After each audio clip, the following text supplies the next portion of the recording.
All right. Thank you for having me in your beautiful city.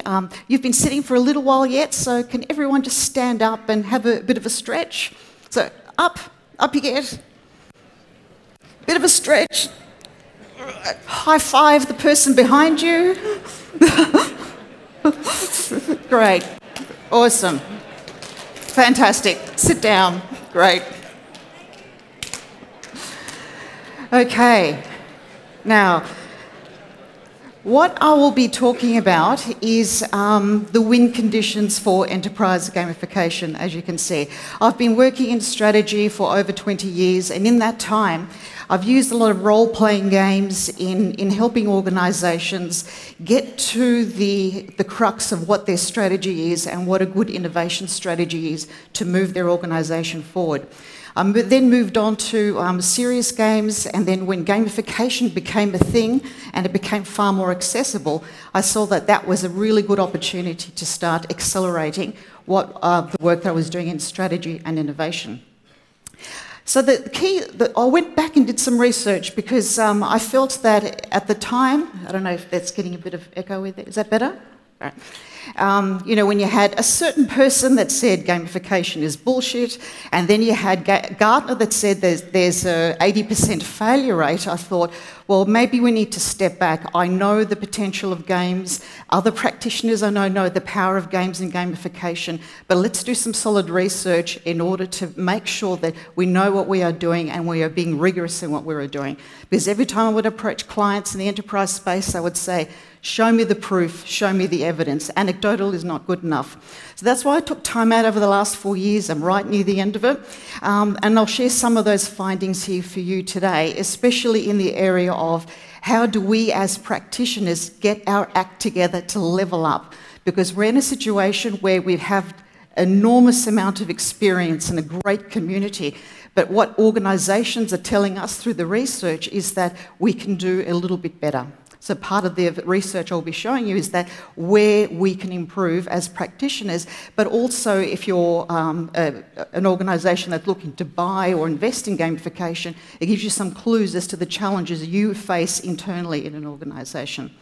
So I'm not going to talk too fast, but I calculated, I'm here for 20 minutes, but I have done 1.3 million minutes of research. So I'm going to squeeze as much of that in 20 minutes as possible without driving you crazy. Does that sound okay? Great, okay. So the research, university research, peer-reviewed. I've had 5 publications so far. It's now with examiners, so it's off my desk now. What we started with is we audited over 300 gamification projects, so enterprise gamification projects where they said, we have invested in gamification. So we took those experiences and we just logged what it is that they did, and with that we developed a taxonomy of game design patterns. The next up was taking a sample of that and did a global survey of 25 leading organisations. Some of them are down there, as you can see, their logos, and we did deep analysis of their experiences. So, we talked a lot about what they were doing, how they did it, and most importantly, with the stuff that I'll talk about a bit later, what are the failures and what are the areas that we can improve as a community. So with that, it's quite both parts of the research were quite significant for its time. The 25 organisations, between them, collectively there's 11.5 million affected users, so it's quite a sizable reach for these particular projects, so the learnings from it are quite significant. Now, the first part is looking at enterprise gamification as a whole. Now, I'm part of a systems thinking background as well, and the number one rule in systems thinking is that a bad system beats a good person every time. So whether you have a lot of the gamification that we do tends to centre around the front end, which is the motivational affordances and the interfaces. Other people are working feverishly in the background with data and analytics. But in any gamification project, particularly if you want to invest and sell into the big organisations, you need to look at the whole system, because part of your gamification will work really well at that front end, the motivational part, but the whole system, if it's not redesigned to take that into account will always squash those results. And very often with a lot of the projects that we've seen, they've had an initial, 6 weeks, 2 months, boost, and then the rest of the system within the organisation bears down on it and actually suffocates a lot of those results, and the organisation goes back to normal. So a lot of what I'll be talking about is looking at our capabilities across all areas of designing for the whole organisation, not just the little application that we're looking at. That is important, but to level up, we need to be looking at a systems approach. So in terms of a definition, I don't want to get caught up in definitions because I know there's a bit of a war going on in some of those LinkedIn and Facebook groups at the moment in terms of what it is, but I want you to look beyond the words towards what are organisations telling us. Now, the definitions that have come out of the research that we've done, it centres around a set of design patterns, technologies and capabilities that enable an organisation to meet its value creation objectives. So you might think, so what are they really trying to tell us? They're looking for new tools. Now, that's sort of not news, that's fine, but when we as practitioners are selling to them, we're selling them solutions, but they're looking for far more than that. The time has just gone up and I realise I've been talking too much, so I'll sort of quicken it up a bit. Also looking about what gamification is. It is many things, and every talk I've heard so far is talking about gamification as something different. And I think what we need to do is, because we're early stage and because it's evolving, we need to honour the fact that it is many things. It is a product. It is a way of thinking. It is a process. It's an experience. And it's a designerly way, because a lot of this has come from human-computer interaction research over the last sort of 10, 15 years. So there's a lot that we can learn from the research that's already been done. And above all, it is also a system. So outcomes of this research, all my research is available for free online in its published form. I'll be writing a plain English practitioner's handbook, and that's due to be released next year. So effectively what we're looking at is you need a very rigorous design process. The second part is understanding the design elements and the design patterns from what the experience that we've seen, and also the limitations of what has already been used. And what I'll focus on now is capability development, because the biggest issue that we have at the moment is not in the designing and the understanding and the concepts, but how do organisations integrate these solutions in their organisations in a sustainable way. Now, there are 3 nodes. There is design, technology and management, and each one of those areas has got a whole big ecosystem about what works, what doesn't, and what we need to do to make those 3 areas work better. Now, with the data points in these particular areas, there's quite a few, but I'll give you the top 4 for each of those 3 areas. And to start off with technology, and I know that technology has somewhat taken over the debate in terms of what gamification is, but the bad news is, as far as these organisations are concerned, it is the weak link in the chain. Our technology is still not good enough, and no one is being open and honest about that. A quote that is reflecting of that, it says, "The barriers were primarily with technology. I do not believe vendor solutions are mature enough yet." And that was a general sentiment that came out across most of those organisations.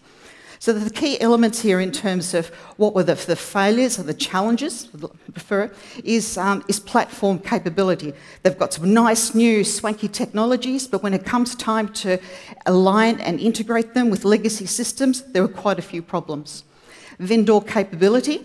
They say that us as practitioners, we're good, we're exciting, we've got great ideas, but we're still not there yet. We still need to level up, and particularly in terms of understanding how organisations work and understanding the importance of strategy and value creation.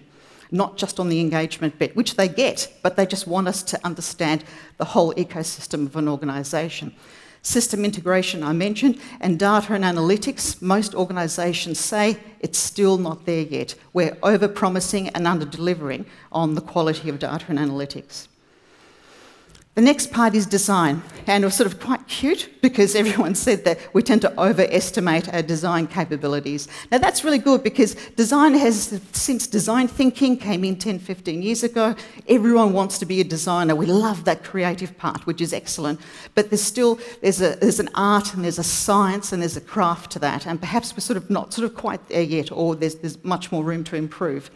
A common thing that we heard was that there was little structure and focus in the design process. We ended up with meaningless use of game mechanics. We heard that quite a lot. So once again, where we can improve strategic design, design literacy, customer focus, and being very selective in gamefulness. Now, the last one was the most critical element. And I know here we talk about we love our design, we love our technology, but at the end of the day, once we pass that on to the client, then we sort of walk away. But what we need to be part of that management and integration process, and what sort of organisations are saying is that they would have spent more time up front looking at the design thinking elements, looking at what are the implications, and how is this a bigger picture? How is it more than just the designs? Sorry to race through this, but I'm racing the clock. Okay, so multi-dimension is key. When we look at motivational affordances and what engages us and all this kind of stuff, that's only 1/6 of the equation. And from what we understand about user acceptance of technology and how that's integrated, there's multiple areas that I think as designers we probably overlook when we're designing gamification. And that includes utility, usability, the information quality, the quality of the overall system, and the net benefits. Because at the end of the day, we looked at a lot of projects where people said, I loved playing the game, it was great, but it didn't help my job do better. It didn't give me the information I needed. So at the end of the day, the user loves the interface, thinks it's a great experience, but if it doesn't help them do their job better, it's not considered, a top success. User support obviously is very important, and also that engagement part is important, but it's only part of the equation, particularly when you're looking at workplace gamification in big organisations. So the next steps is you as a designer, the message that's coming through loud and clear is that half of the problem is a business problem. How do you connect with strategy? How do you integrate, how work with managers? How do you integrate with their systems? And how do you create value that's tangible?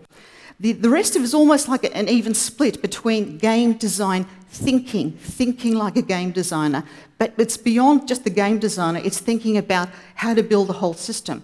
And what we forget as gamification designers is that a real game designer, and we don't want to be game designers, they design whole systems.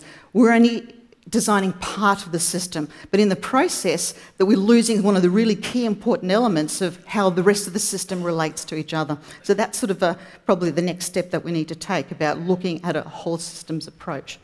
And obviously specific design skills, the integration and solid technological foundations, which are still sort of severely limited. So in terms of, I think I'm going to make it in time, which is great.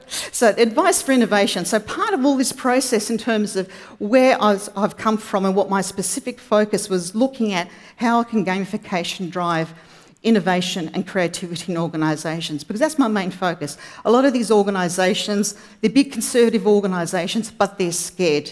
They know they need to change. I do a lot of work in banking and finance. They know their days are numbered and they want us to think differently and innovatively. So there's an open invitation, but what they're saying to us, we want to trust you, but you need to show us that you have got far bigger skill set and far bigger insight than what you're currently showing us.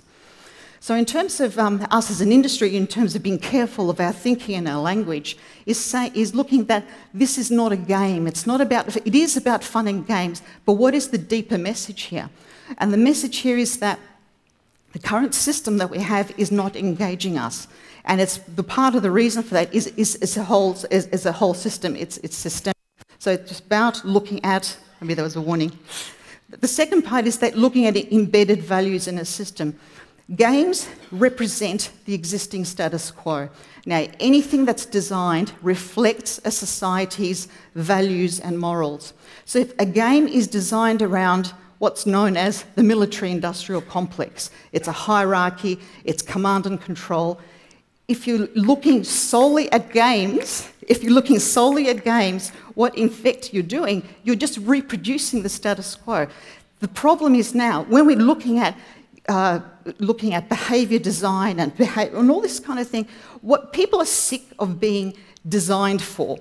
What we're looking for is greater movement and freedom, and games are only just a reflection of what we already have, except with the window dressing. So we need to sort of move away from that. The system conform, a lot of the existing technologies, a lot of the platforms that have been experimented with, for organisations that are looking for innovation, it doesn't allow people to think outside of what the experiences that you have controlled because you think you want a certain outcome. The problem is, if your existing system sucks, then you're not going to get that creative result through, and you're only going to get a temporary improvement in overall performance. So what we're looking at is looking at creating new systems and channeling people through behaviour design and behaviour control and all this kind of thing only really works in areas where you're pretty sure that you've got a fantastic system. But even then, you're corralling people down a process if you think that you know that that's the outcome. But in an era where there is a lot of unknowns and organisations are going through tremendous disruption, we need to be open up. We need to help our people open up and be a lot more creative rather than think that we're designing for something that is probably not as innovative as what we might think it is. And I think that's it. 1.3 million minutes and 20. Correct.